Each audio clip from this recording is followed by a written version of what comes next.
সারাক্ষণ কালী ঠাকুরকে ডেকে গেছি, ঠাকুর তুমি আমার শত্রুকে আমার কাছ থেকে কেড়ে নিও না, ওকে ফিরিয়ে দাও আমার কাছে। ঠাকুর শুনেছেন আমার কথা, ওনাকে শতকোটি প্রণাম যে উনি আমার কথা শুনেছেন। শত তুমি তো এটা ভেবো না যে আমি ভয়ে কাঁদছি, এটা খুশি খুশির চোখের জল গো। এই যে তোমাকে দেখছি এতে আমি খুশি। কি যে হলো তোমার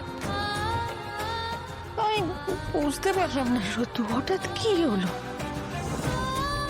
খাটাখাটনি তো তুমি করো, কিন্তু এরকম অনিয়ম তো তুমি করো না যে এরকম একটা রোগ তোমার বুকে বাসা বাঁধবে।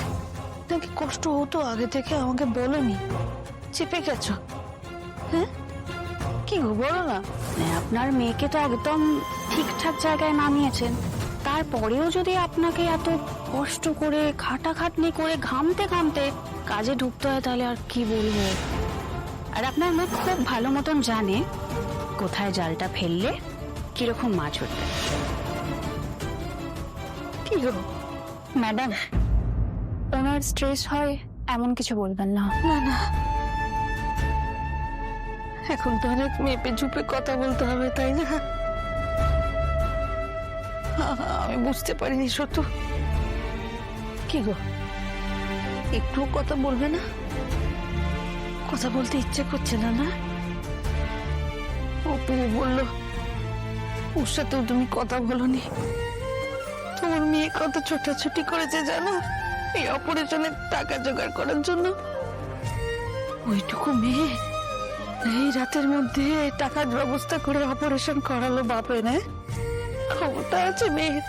আমি আর কি চিন্তা করেছি, চিন্তা করেছে তোমার মেয়ে। আমি তো শুধু ঠাকুরকে ডেকে গেছি, ঠাকুর রক্ষা করো রক্ষা করো। অপু সব করেছে গো যত।